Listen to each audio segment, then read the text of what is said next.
지난 한 주간도 주님 품 안에서 잘 지내셨습니까? 예, 오늘도 이렇게 만나게 돼서 너무 반갑고, 영상으로 예배드리고 계신 분들 주님 안에서 사랑하고 축복합니다. 오늘은 눈으로 보게 하시기를 이라는 제목으로 말씀을 전하겠습니다. 우리가 운전하거나 혹은 버스를 탔을 때 또 걸어서 이 시내를 다니다 보면 지금 내 관심사가 무엇이냐에 따라서 새로운 것들을 발견할 때가 있습니다. 평소에는 항상 다녔던 길이어서 보지도 못했는데 집을 구하려고 하면은 전에는 보지도 못했던 부동산이 그냥 사무실이 눈에 그냥 쏙쏙 들어옵니다. 아, 여기도 있었구나, 저기도 있었구나. 저희도 이렇게 공사를 이제 해보니까 요즘은 운전하고 다니면 징크로 돼 있는 건물만 눈에 다 들어와요. 아, 저기는 무슨 색으로 했구나, 저기는 뭘로 했구나, 이걸로 했구나. 아, 저기는 사이딩은 뭘로 했네. 예전에 그런 거 하나도 안 보였었거든요. 그리고 여기 와서 이제 화분들을 가꾸고 하다 보니까 양수역 가는 길에 그 가게마다, 식당마다 앞에 놓여있는 그 예쁜 꽃들이 눈에 잘 들어옵니다. 아, 여긴 이렇게 세팅을 했구나. 아, 여기 이 꽃을 이렇게 하는구나. 라는 걸 보게 되죠. 그러고 보면 눈이 먼저고 그 생각이 나중에 따라오는 걸까? 아니면 생각한 만큼 눈에 보이는 걸까? 이것을 한번 생각해 보게 됩니다. 아, 부동산 중개소가 있구나라고 어느 날 우연히 보는 거하고 내 생각 속에 온통 그 생각이 있으니까 어머나 평소에는 몰랐는데 여기도 있고 저기도 있는데 내가 왜 그 여태 몰랐지? 라고 하는 거하고는 아주 다르죠. 하나님에 대해서는 어떨까요? 눈으로 뭔가를 봐서 아, 하나님이 함께 하셨구나 라고 느끼는 거하고 평소에 하나님이 함께 하시는 것을 느끼기 때문에 하나님이 함께 하시는 그 현장들이 눈에 자주 보이는 거하고는 얘기가 조금 다릅니다. 성경 전체에 인구조사에 대한 기록이 몇 번 나오는데요. 대표적인 게 3번이죠. 한 번은 민수기에 보면 하나님의 명령에 의해서 인구조사를 한 게 나오고요. 두 번째는 오늘 본문의 내용이고, 우리 세 번째는 예수님 탄생 때 있었던 헤롯 왕의 인구조사가 있었습니다. 이 다윗 왕이 노년에 이스라엘 백성들의 인구조사를 명령했습니다. 근데 이 일로 인해서 이스라엘에 전염병이 내렸고요. 무려 7만 명이나 되는 사람들이 사망하는 엄청난 비극이 벌어졌습니다. 우리는 다윗의 생애를 대충 알고 있어서 다윗의 생애에 얼마나 많은 고난이 있었는지를 잘 알고 있습니다. 사울왕으로부터 전 국가적인 그런 전 국가가 쫓아오니까 도망 다녀야 했고요. 이웃나라 원수의 나라로 망명생활도 해야 했고 신하의 아내 밧세바와의 불륜을 통해서 살인도 하기도 하고 또 압살롬 자기의 왕자 아들의 반란을 통해서 도망을 해야 되는 그런 일도 있었죠. 그런데 자기가 통치하던 그 시대에 그 백성들이 7만 명이나 죽었으니까 어쩌면 다윗의 모든 우여곡절을 통틀어서 죽은 사람의 숫자만 따져보면 이 일보다 더 큰 일이 과연 있을까 싶을 정도로 엄청나게 큰 일이에요. 근데 우리는 이 사건을 그리 잘 알지 못합니다. 아, 그런 일이 있었어? 라고 생각하게 되는 거죠. 다윗의 인구조사가 왜 문제가 되었는지는 뒤에 이야기하고요. 우선 인구조사의 과정을 한번 말씀을 드리겠습니다. 1절에 보면 하나님께서 다시 이스라엘 향하여 진노를 하시고 그들을 치시려고 다윗을 격동시키사 가서 이스라엘과 유다의 인구를 조사하라 하신지라 이렇게 했어요.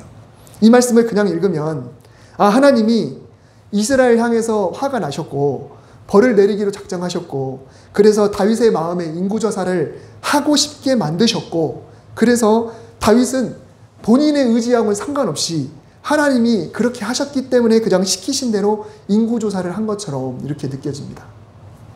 하지만 이 본문은 원문을 통해서 해석을 해보면 이스라엘 백성들의 죄가 너무 심해져서 하나님이 그대로 내버려 두십니다.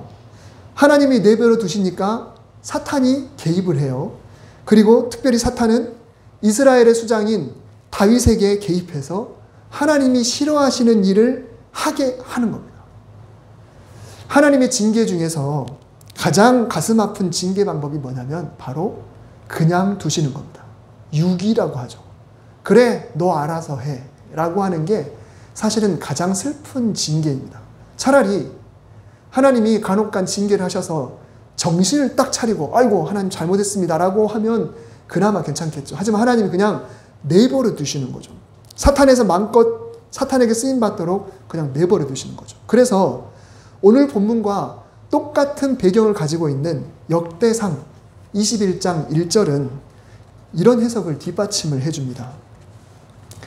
사탄이 일어나 이스라엘을 대적하고 다윗을 충동하여 이스라엘을 계수하게 하니라. 지금 똑같은 상황이에요. 똑같은 상황. 사탄이 일어나 이스라엘을 대적하고 다윗을 충동하여 이스라엘을 계수하게 하니라. 오늘 본문하고는 완전히 느낌이 다르죠. 오늘 본문에서는 마치 하나님이 다윗을 충동질해서 인구조사를 하게 한 것 같지만 실제로는 사탄이 일어나 이스라엘을 벌받게 하려고 다윗을 충동질했다라고 이야기해요. 전자일까요? 후자일까요? 당연히 후자입니다. 하나님이 일부러 그러신 게 아니라 하나님은 이스라엘 백성들이 너무너무 하나님을 떠나니까 하나님이 징계를 하시긴 하셔야 되지만 그 징계로 유기를 해버리시는 거예요. 사단이 개입해서 다윗을 충동질하고 결국은 다윗이 악한 일에 쓰임을 받게 되는 겁니다. 여러분 아무리 위대한 다윗이라도요. 얼마든지 악한 일에 쓰임받을 수 있습니다. 저와 여러분도 예외는 아닐 겁니다. 그래서 하나님께서 선줄로 생각하는 사람은 늘 넘어질까 조심하라는 그런 말씀하셨는데 여러 상황에 적용해 볼 수 있겠죠. 잘 나갈 때 조심해 라고 쉽게 그렇게 생각할 수도 있는데 우리 신앙도 내 신앙은 굳건해 라고 생각할 때 그래도 더욱더 조심하고 말씀 앞에 깨어 있을 수 있어야 된다는 것입니다. 이 다윗은 군사령관 요압을 불러서 인구조사를 명령했습니다. 특별히 본부를 마련하면서까지 사령관들을 모아서 인구조사를 했는데 이 모든 조사가 마치는데 9개월하고 20일 정도가 걸렸습니다. 꽤 많이 걸렸죠. 보고를 다 받은 후에 다윗은 그제서야 자기가 큰 죄를 저질렀다는 걸 깨달았습니다. 그래서 본문 10절에 보면 하나님께 회개 기도를 해요. 내가 이 일을 행함으로 큰 죄를 범했습니다. 종의 죄를 용서해 주십시오. 내가 심히 미련한 행동을 했습니다. 이게 왜 회개할 일인지는 이따가 말씀드리기로 하고 다윗이 회개를 하니까 하나님이 선지자 한 명을 보냈습니다. 그리고 3가지의 벌을 제시합니다. 네가 고민해보고 한 가지를 택해라 라는 거죠. 첫째, 7년 동안 전국에 기근을 내리겠다. 7년입니다. 둘째, 3개월 동안 전쟁이 나서 3개월 동안 네가 도망 다녀야 된다. 3개월 동안 전쟁.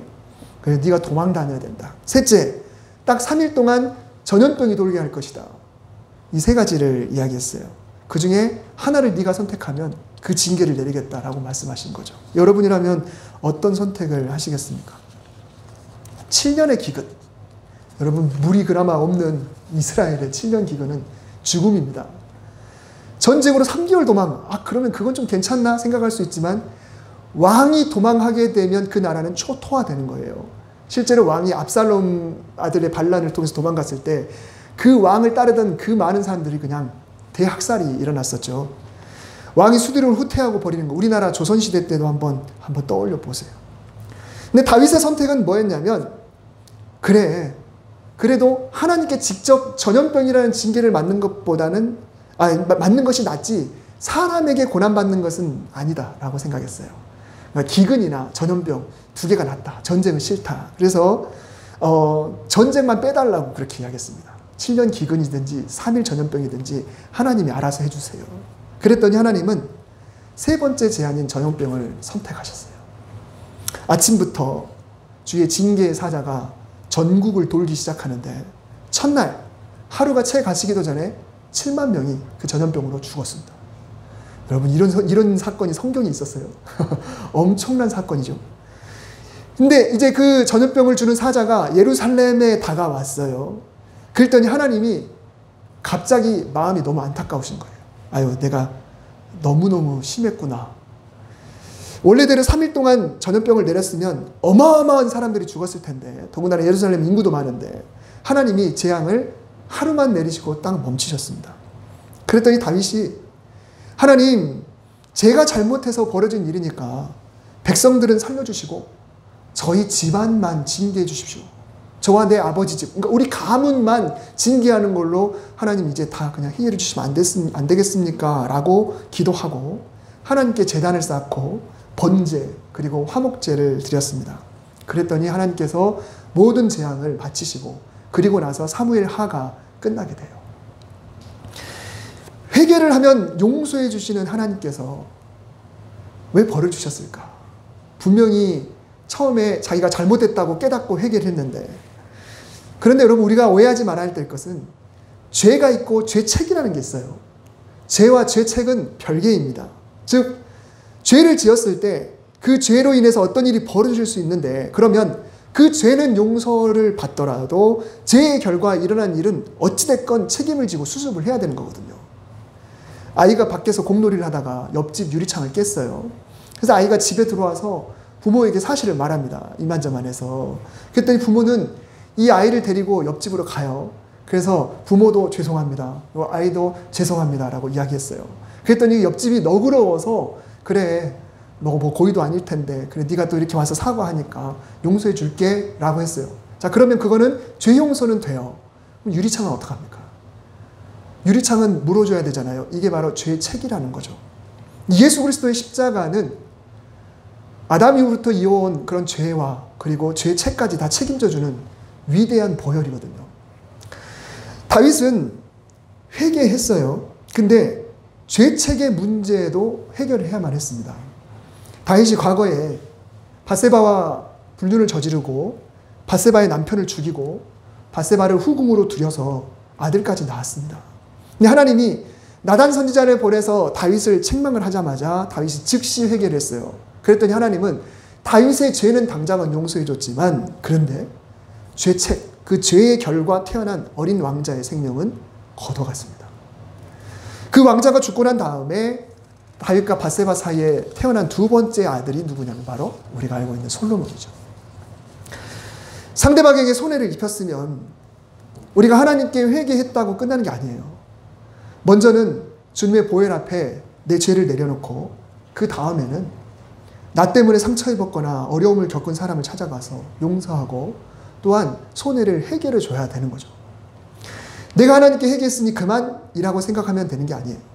그것은 하나님과 나와의 문제고, 그리고 하나님은 당신께 먼저 회개를 했어도 세상 사람들과의 화해까지 일어나기를 원하시는 겁니다.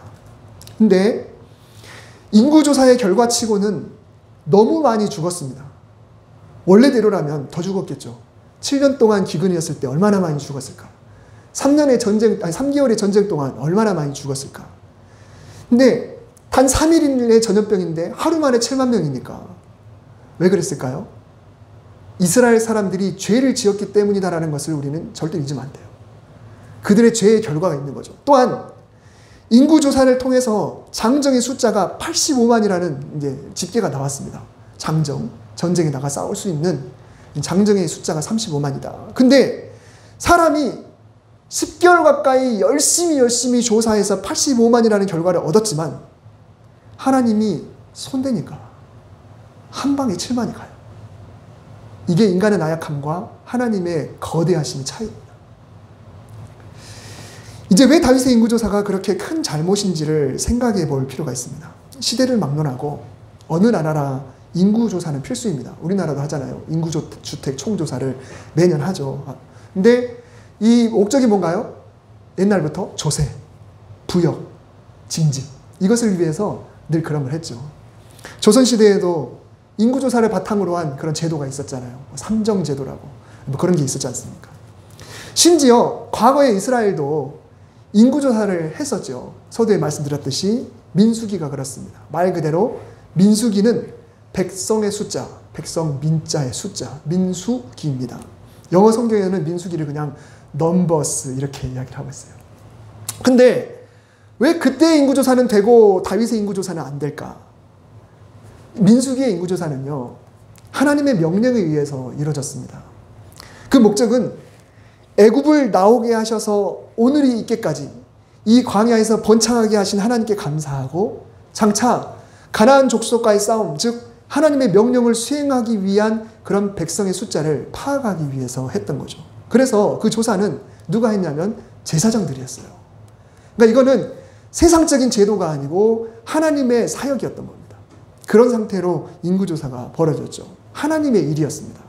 아, 우리를 민족들을 이렇게 번창하게 하셨구나라고 하는 감사의 그런 계기가 될 수 있는, 그리고 전쟁에 나가 하나님의 영적인 싸움을 싸워야 되는 우리의 수준은 과연 어느 정도인가를 또 보게 하는 거죠. 반면에 다윗의 인구조사는 어떻습니까? 다윗의 인구조사는 사탄의 충동지를 통해서 다윗이 명령했고 군사령관을 통해서 진행이 됐습니다. 말 그대로 조세, 그리고 부여, 그리고 징집, 이것을 위한 목적에 충실했다는 거예요. 겉으로는 명분이 확실해요. 다른 나라들 다 그렇게 해요. 하지만 문제는 그 속이 다르다는 겁니다. 예전에 다윗은요, 늘 모든 것이 하나님으로부터 왔음을 찬양하는 사람이에요. 현실에 만족하고 없어도 감사하고 광야에서도 하나님을 찬양하고 나라를 하나님께 올려드리고 앞날을 염려하지 않고 하나님께 맡기는 그런 사람이었습니다. 그런데 노년이 되고 나니까 자신의 삶을 돌아보면서 내가 이룬 업적이 얼마나 되는지를 확인하고 싶었던 것입니다. 자랑하고 싶었겠죠. 후손에게 물려주면서 아, 내가 이런 조상이었노라 라고 떵떵거리고 싶었습니다. 또한 차기 왕 솔로몬을 위해서 넘겨주기 위한 그런 어떤 발판을 마련하기 위해서 그런 일들을 했겠죠. 하나님이 해주셨습니다가 아니라 내가 해놓은 것이다 라고 말하고 싶었던 것입니다. 하나님이 해주신 것이 어쩌면 아니다라는 것까지 갈 수도 있어요. 하나님이 해주셨습니다가 아니라 내가 해놓은 것이다. 이것은 내가 해놓은 것이다 라는 말은 하나님이 해놓은 것이 아니다라는 게 은연중에 있는 거죠. 자녀가 부모에게 던지는 말들 중에 가장 가슴 아프게 하는 그런 말들이 뭐냐면 나한테 해준 게 뭐 있어? 라는 겁니다. 해주지 않을 거면서 왜 나를 낳았어? 라는 거죠. 내 인생이니 내가 알아서 해요. 참견 마세요. 이런 말들은 생각만 해도 정말 가슴 아픈 그런 말들입니다. 물론 그 말이 진심이 아니고 감정이 격해져서 그냥 순간적으로 욱해서 하는 말이라는 걸 부모도 알아요. 하지만 아무리 홧김에 내뱉었다는 말이라 할지라도 부모에게는 큰 상처가 될 수밖에 없는 거죠. 겉으로는 인구조사입니다.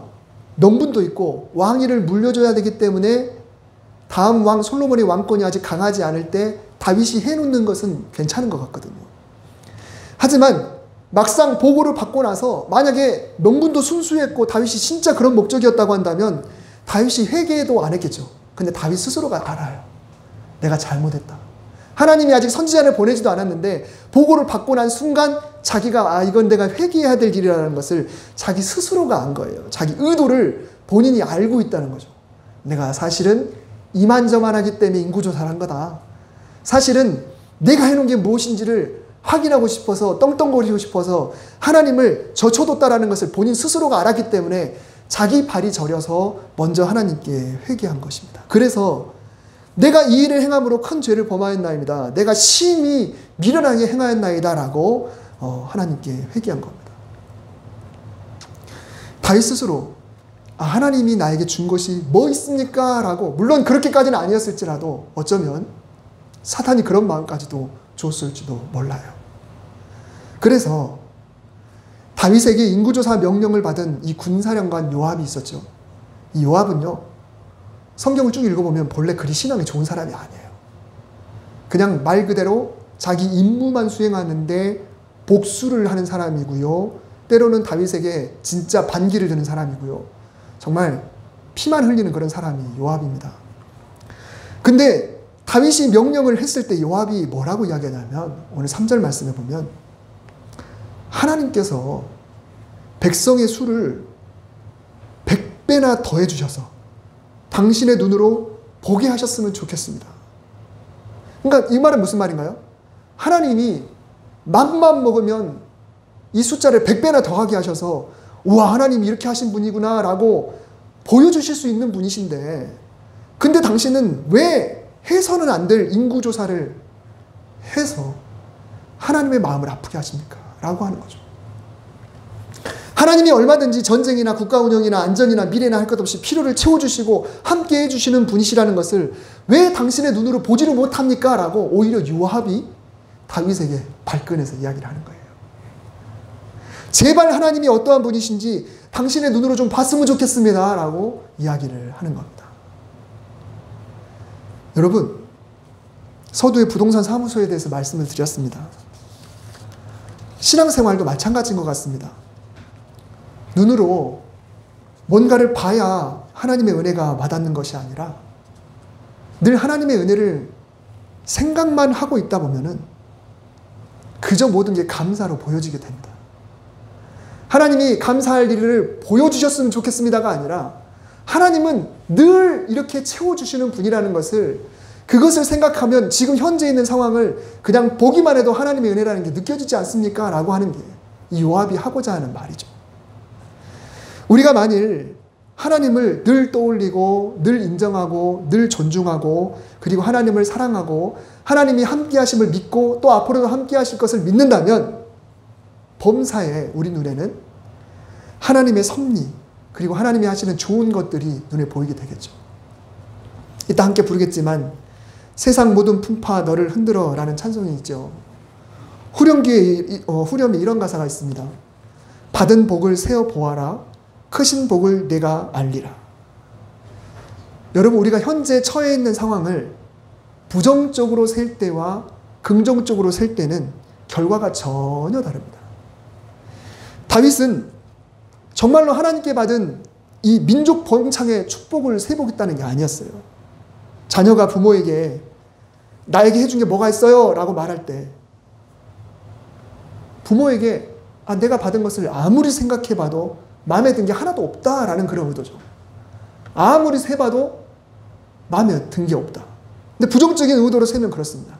근데 반대로 진심으로 감사 편지를 써보라 라고 해서 내가 받은 것들을 하나하나 곱씹어보면 또 그게 또 정말 많다는 것을 느끼게 돼요. 해준 게 없어 라고 해보면은 없는 것 같은데 또 감사 편지를 몇 가지 써보세요 라고 하면 그걸로 부족해요. 막상해요. 마찬가지로 하나님에 대한 것도 똑같습니다. 받은 것에 대해서 부정적으로 세보면요, 어쩌면 하나님께 서운해요. 한없이 서운하고 때로는 의심이 되기도 하고 비교하기도 하고 불평불만이 나오게 되고, 하나님이 한 번 사는 인생 나를 이 세상에 태어나게 하셔서 나한테 해줄 게 뭘까? 딱히 다른 사람과 비교했을 때, 지금 현재 내 모습을 볼 때 내가 왜 이렇게 살아야 될까? 내가 왜 이 고생을 해야 하나? 우리 가족은 왜 이럴까? 나는 왜 이래? 라고 말하게 되겠죠. 하지만 하나님께 받은 것에 대해서 그리고 하나님이 앞으로 하실 일에 대해서 긍정적으로 세보면 생명을 주신 것부터 해서 구원시켜 주신 것부터 해서 가정을 주신 것부터 해서 삶의 터전을 주신 것, 일터, 그리고 교회, 이 모든 상황이 다 은혜요, 간증이요, 감사의 조건이 됩니다. 근데 그게 큰 것만이 아니라 아주 작은 거 하나에도, 그냥 오늘 하루에도, 하루를 살아가면서도 별거 아닌 거에도 그게 다 하나님의 은혜로 눈에 보이는 거예요. 그전에는 몰랐는데 이게 하나님의 은혜구나. 하나님의 은혜구나. 이것도 하나님의 은혜구나. 만약 우리가 이런 감사를 발견하지 못한다면 요압이 말한 것처럼 하나님이 일부러라도 좋은 것을 눈에 보이게 해주시는 그런 은혜라도 주셨으면 얼마나 좋을까 싶어요. 하나님은 그런 분이세요. 하나님은. 그러니까 우리가 마음이 하나님께 열려있다면, 하나님이 100배나 채워주시는 은혜를 우리가 눈으로 그냥 발견할 수 있도록 하나님이 해주신다는 거죠. 우리의 눈이 열릴 수 있기를 바랍니다. 늘 관심이 하나님께 향해 있다면 하나님의 은혜가 눈에 세밀한 부분까지 다 보이게 될 거예요. 별거 아니라고 생각되는 것까지 다 보이게 될 거예요. 그러면 그것이 간증이 되고 또 그것을 우리가 서로 나눴을 때 서로에게 은혜가 되겠죠. 하나님의 그 놀라우신 사랑과 은혜가 우리 눈에 보이게 되는, 그냥 보여서 하나님의 은혜구나가 아니라 평소에 늘 하나님과 동행하기 때문에, 평소에 늘 하나님을 생각하기 때문에 모든 것이 다 은혜로 눈에 보이는 그런 놀라운 역사가 우리에게 풍성하게 임하시기를 주님의 이름으로 축복합니다. 기도하겠습니다. 참으로 고마우신 하나님, 우리와 함께 해주셔서 또 이 땅을 살아가는 수많은 사람 중에 어떤 방법을 통해든지 예수 믿게 하시고 신앙생활하게 하시고 구원받게 하시고 또 불평보다 감사가 넘치게 하시고 또 불평의 순간에도 다시 이길 수 있는 힘을 주시니 감사를 드립니다. 하나님, 내가 하려고 하면 결국 넘어질 수밖에 없는, 정말 하나님 오늘 말씀대로 한 번에 7만 명을 걷어가시는 그 정도로 강한 하나님이심 우리가 생각하면서, 그래 우리가 하나님 편에 서자, 우리가 하나님의 은혜를 감사하자, 늘 하나님을 떠올리자, 모든 것이 하나님으로부터 왔음을 늘 고백하자라는 마음이 늘 간절할 수 있도록 축복하시고, 그렇게 하루하루 살아갈 때 아주 사소한 것에서도 우리 눈에 하나님이 보일 줄 믿습니다. 하나님이 모든 은혜가 우리에게 임할 수 있도록 주여 축복하여 주시옵소서. 예수님의 이름으로 기도드립니다. 아멘.